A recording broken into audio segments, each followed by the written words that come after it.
ओम नमो भगवते वासुदेवाय। सत्यानारायण भगवान की व्रत कथा। एक समय नमेश्वरण तीर्थ में शौनकादि 88,000 ऋषियों ने श्री सूर्य जी से पूछा, हे प्रभु, इस कलयुग में वेद विद्या रहित मनुष्यों को भक्ति कैसे मिलेगी, उनका उद्धार कैसे होगा। हे मुनि श्रेष्ठ, कोई ऐसा तप कहिए जिससे थोड़े समय में हमें पुण्य प्राप्त हो और हमें मनवांछित फलों की प्राप्ति हो। वह कथा सुनने की हमारी प्रबल इच्छा है। सर्वशास्त्र ज्ञाता श्री सूर्य जी बोले, हे विष्णु में पूज्य, आप सबने प्राणियों के हित की बात पूछी है। अब मैं उस श्रेष्ठ व्रत का आप लोगों से कहूँगा जिस व्रत को नारद जी ने लक्ष्मी नारायण जी से कहा था और श्री लक्ष्मीपति ने मुनि श्रेष्ठ नारद जी से कहा था, सो ध्यान से सुने।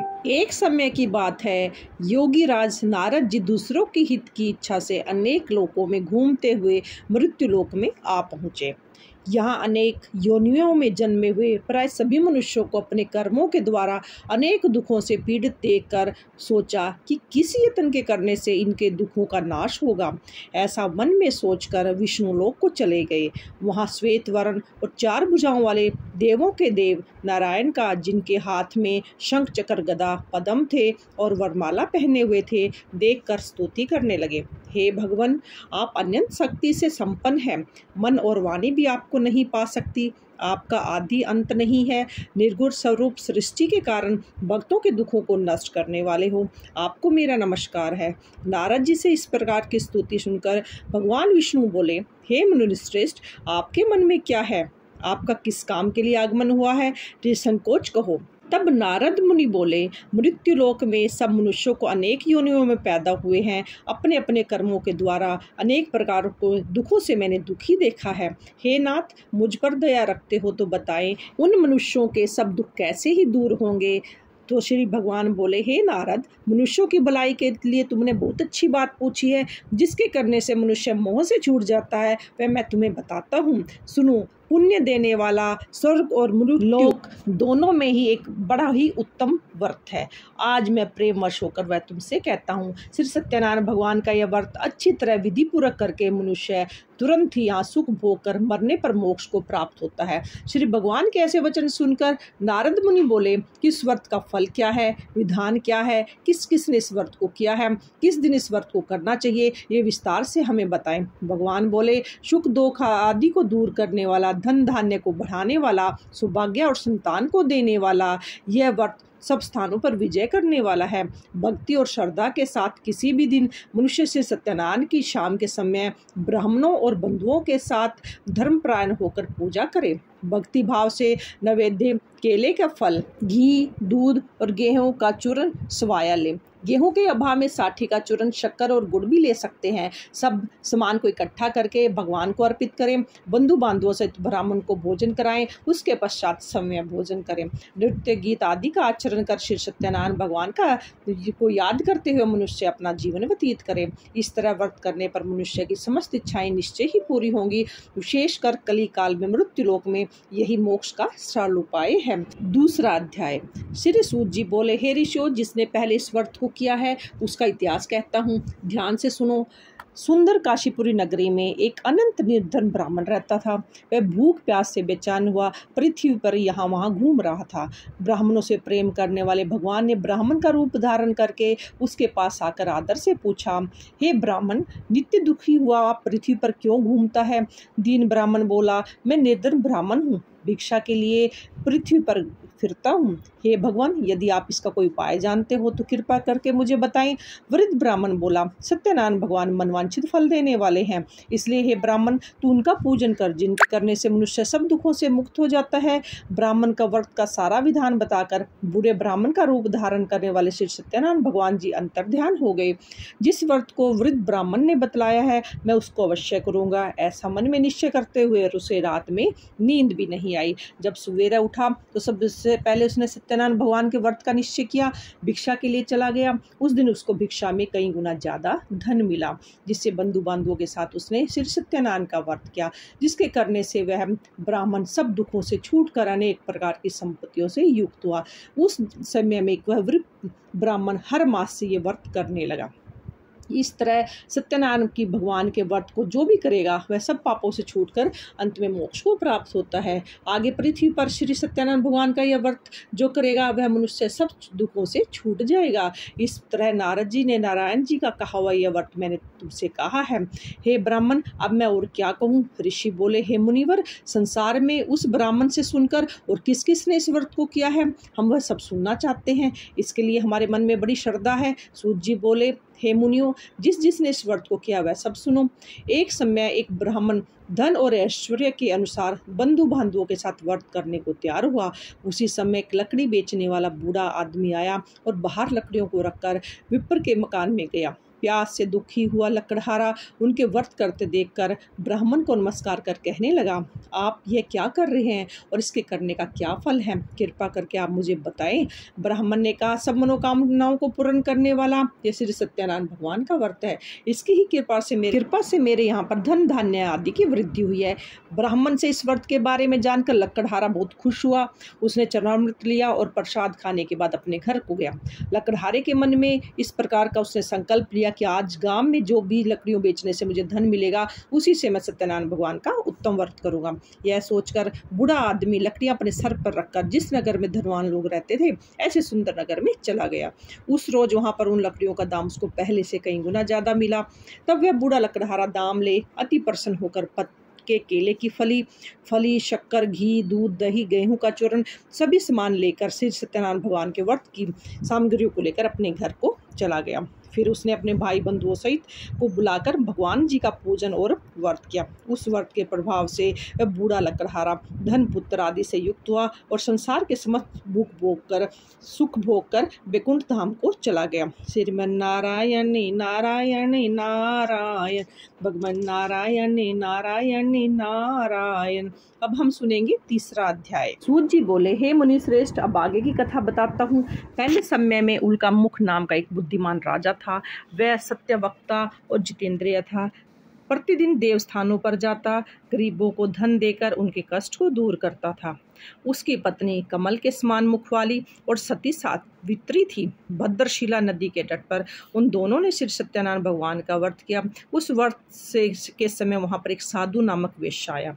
उसने व्यापार के लिए बहुत सा धन था उसके पास। राजा को वह व्रत करते देखकर वह विनय से पूछने लगा, हे राजन, आप ये भक्ति चित्त होकर आप ये क्या कर रहे हैं? मेरी सुनने की इच्छा है, सो आप मुझे यह बताएं। राजा बोला, हे साधु, अपने बंधुओं के साथ पुत्र आदि की प्राप्ति के लिए एक महान शक्तिवान श्री सत्यनारायण भगवान का व्रत व पूजन किया जा रहा है।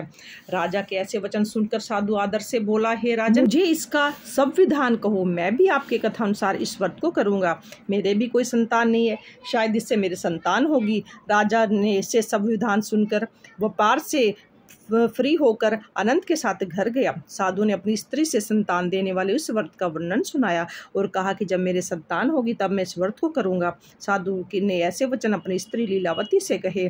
एक दिन उसकी स्त्री लीलावती पति के साथ आनंदित हो संसारिक धर्म में प्रवृत्त होकर श्री सत्यनारायण भगवान की कृपा से गर्भवती होगी और 10वें महीने में उसने एक सुंदर सी कन्या को जन्म दिया। दिनों दिन वह कन्या ऐसे बढ़ने लगी जैसे शुक्ल पक्ष का चंद्रमा बढ़ता है। कन्या का नाम कलावती रखा गया। तब लीलावती ने अपने पति से मीठे शब्दों में कहा कि आपने जो संकल्प किया था कि भगवान सत्यनारायण भगवान का व्रत करूंगा तो आप उसे करिए। तब साधु बोला, हे प्रिय, इसके विवाह पर करूंगा। इस तरह अपनी पत्नी को आश्वासन देकर नगर को चला गया। कलावती पितृगृह में वृत्ति को प्राप्त हुई। साधु ने जब नगर में सखियों के साथ अपनी पुत्री को देखा तो तुरंत ही दूत को बुलाकर कहा कि पुत्री के लिए कोई योग्य वर देख कर लाओ। साधु की आज्ञा पाकर दूत कंचन नगर पहुंचे। वहां पर खोज और देखभाल कर लड़की के लिए सुयोग्य वाणिक पुत्र को ले आया। उस योग्य लड़के को देखकर साधु ने अपने बंधु बांधवों सहित प्रसन्नचित्त अपनी पुत्री का विवाह उसके साथ कर दिया, किंतु दुर्भाग्य से विवाह के समय भी उस व्रत को करना भूल गया। तब श्री सत्यनारायण भगवान क्रोधित हो गए और श्राप दिया कि तुम्हें दारुण्य दुख प्राप्त हो। अपने कार्य में कुशल साधु बनिया जमाता सहित समुद्र के समीप स्थित रत्न सागर नगर में चले गए। वहां दोनों ससुर जमाई चंद्रकेतु राजा के उस नगर में व्यापार करने लगे। एक बार भगवान श्री सत्यनारायण की माया से प्रेरित कोई चोर राजा का धन चुराकर भागा जा रहा था, किंतु राजा के दूतों होता देखकर चोर ने घबराकर भागते हुए राजा के धन को वहीं चुपचाप छोड़ दिया जहां वो सुसर जमाई ठहरे हुए थे।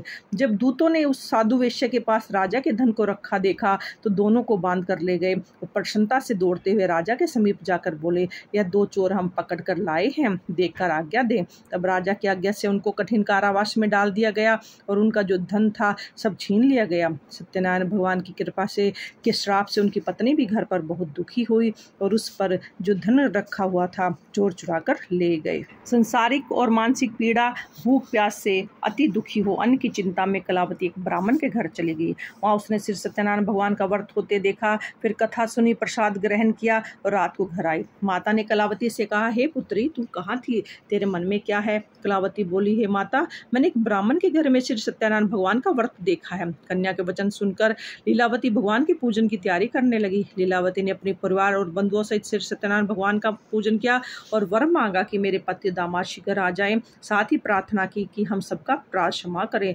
श्री सत्यनारायण भगवान के इस वर से संतुष्ट हो गए और राजा केतु को स्वप्न में दर्शन देकर बोले, हे राजन, दोनों वेश्या को छोड़ दीजिए और उनका जो धन आपने लिया था सब उनको वापस दे दे, नहीं तो मैं तेरा धन, राज्य, पुत्र आदि सब नष्ट कर दूंगा। राजा से ऐसे वचन सुनकर भगवान अंतर्ध्यान हो गए। प्रातःकाल राजा चंद्रकेतु ने सभा में अपना स्वप्न सुनाया। फिर दोनों वाणिक पुत्रों को कैद से मुक्त कर दिया। दोनों ने आते ही राजा को नमस्कार किया। राजा मीठे वचनों से बोला, हे महानुभाव, भाग्यवंश, ऐसा कठिन दुख तुम्हें प्राप्त हुआ है, अब तुम्हें कोई भय नहीं है। ऐसा कहकर राजा ने उनको नए नए वस्त्र आभूषण पहनाए और उनका जितना धन लिया था उससे कई गुना धन देकर उनको विदा कर दिया। अब दोनों वर्ष अपने घर को चले गए। बोलो श्रीमन नारायण नारायण नारायण, भगवान नारायण नारायण नारायण। सत्यनारायण भगवान की व्रत कथा का 4था अध्याय। सूत जी बोले, वैश्यों में मंगलाचार करके यात्रा आरंभ की और अपने नगर को चल दिए। उनके थोड़ी दूर निकलने पर ही दंडी वेशधारी श्री सत्यनारायण भगवान ने पूछा, ये साधु, तेरी नाव में क्या है? अब वाणिक हंसता हुआ बोला, हे दंडी, क्या आप क्यों पूछते हो? क्या धन लेने की इच्छा है? मेरी नाव में तो बेल और पत्ते भरे हुए हैं। वेश्यों का ऐसा कठोर वचन सुनकर श्री भगवान ने कहा कि तुम्हारा वचन सत्य हो। दंडी ऐसा कहकर वहां से थोड़ी दूरी पर जाकर समुद्र के किनारे बैठ गए। दंडी के जाने पर वेश्या ने नित्य क्रिया करने के बाद नाव को हल्की ऊंची हुडी देकर अचंबा किया कि नाव में बेल पत्थर आदि देखकर मूर्छित हो जमीन पर गिर पड़ा। फिर मूर्छा खुलने पर अनंत शोक प्रकट करने लगा। तब उसका दामाद बोला, आप शोक न करें, यह दंडी का शाप है, अतः हमें उसकी शरण में जाना चाहिए, तभी हमारी कामना पूरी होगी। दामाद के वचन सुनकर वह दंडी के पास पहुंचा और अनंत भक्तिभाव से नमस्कार करके बोला कि मैंने जो आपसे असत्य वचन कहे थे उनको क्षमा करो। ऐसा कहकर महाशोकातुर होकर रोने लगा। जब दंडी भगवान बोले, हे वाणिक पुत्र, मेरी आज्ञा से तुम्हें बार बार बहुत दुख प्राप्त हो रहा है, तू मेरी पूजा से विमुख हुआ है। साधु बोला, हे भगवान, आपकी माया से ब्राह्मण आदि देवता भी आपके रूप को नहीं जान सकते, तब मैं ज्ञानी कैसे जान सकता हूँ? आप प्रसन्न हो जाइए और मैं अपनी सामर्थ्य के अनुसार आपकी पूजा करूंगा। मेरी रक्षा करो और पहले के समान नौका में धन भर दो। उसके भक्ति युक्त वचन सुनकर भगवान प्रसन्न हो गए और उसकी इच्छा अनुसार वर देकर अंतर्ध्यान हो गए। तब उन्होंने नाव पर आकर देखा कि नाव धन से परिपूर्ण है। फिर वह भगवान सत्यनारायण का पूजन कर साथियों सहित अपने नगर को गया। जब अपने नगर के निकट पहुंचा तब दूत को भेज दिया घर पर। दूत ने जाकर उसकी स्त्री को नमस्कार कर कहा कि साधु अपने दामाद सहित इस घर के नगर के समीप आ गई हैं। ऐसा वचन सुनकर साधु की स्त्री ने बड़े हर्ष के साथ श्री सत्यनारायण का पूजन कर अपनी पुत्री से कहा, हे पुत्री, मैं अपने पति के दर्शन को जाती हूँ, तू कार्य पूर्ण करके शीघ्र आ जाना। माता के ऐसे वचन सुनकर कलावती प्रसाद छोड़कर जल्दी से पति के पास गई। प्रसाद की अवज्ञा के कारण श्री सत्यनारायण भगवान उसे रुष्ट हो गए और पति को नाव सहित पानी में डुबो दिया। कलावती अपने पति को न देखकर रोती हुई जमीन पर गिर गई।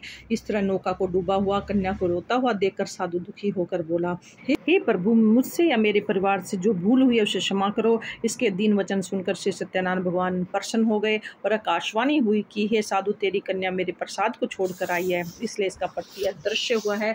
यह घर जाकर प्रसाद खाकर वापस लौट आए तो इसको पति अवश्य मिलेगा।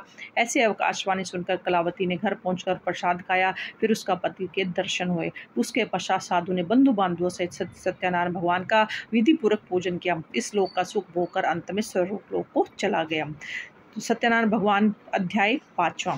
सूत जी बोले, हे ऋषियों, मैं और भी कथा कहता हूँ, सुनो। प्रजापालन में लींग तुंग ध्वज नाम का एक राजा था। उसने भी भगवान का प्रसाद त्याग कर बहुत दुख पाया। एक समय वह वन में जाकर वन्य पशुओं को मारकर बड़ के पेड़ के नीचे आया। वहाँ उसने ग्वालों को भक्तिभाव से बंधुओं सहित सत्यनारायण का पूजन होते देखा। राजा देखकर भी अभिमानवश ना तो वहाँ गया, न ही नमस्कार किया। जब ग्वालों ने उसे प्रसाद दिया तो उसने उनके सामने रखा, तो उसने प्रसाद को त्याग कर अपनी नगरी में चला गया। वहाँ उसने सब कुछ अपना नष्ट पाया, तो वह जान गया कि यह सब भगवान ने किया है। तब वह विश्वास कर ग्वालों के पास गया और विधि पूर्वक पूजन कर प्रसाद खाया, तो श्री सत्यनारायण भगवान की कृपा से सब कुछ पहले जैसा ही हो गया। फिर दीर्घकाल तक सुख भोग कर मरने पर स्वर्गलोक को चला गया। जो मनुष्य इस दुर्लभ व्रत को करेगा, भगवान की कृपा से उसे धन धान्य की प्राप्ति होगी। निर्धन धनी और बंदी बंधन से मुक्त होकर निर्भय हो जाते हैं। संतानहीनों को संतान की प्राप्ति होती है तथा सब मनोरथ पूर्ण होकर अंत में बैकुंठ धाम को जाता है। जिन्होंने पहले इस व्रत को किया, अब मैं उसके जन्म की कथा बताता हूँ। वृद्ध शंतानंद ब्राह्मण ने सुदामा का जन्म लेकर मोक्ष को पाया। लकड़हारे ने अगले जन्म में निषाद बनकर मोक्ष प्राप्त किया। उल्कामुख नाम का राजा दशरथ होकर बैकुंठ को प्राप्त हुआ। साधु नाम के वेश्या ने मोरध्वज बनकर अपने पुत्र को आरे से चीरकर मोक्ष को प्राप्त किया। महाराज तुंगध्वज ने स्वयंभू होकर भगवान में भक्ति युक्त हो कर्म कर मोक्ष प्राप्त किया। बोलो श्रीमन नारायण नारायण नारायण, भगवान नारायण नारायण नारायण, श्रीमन नारायण नारायण नारायण, भगवान नारायण नारायण नारायण। श्री सत्यनारायण भगवान की जय।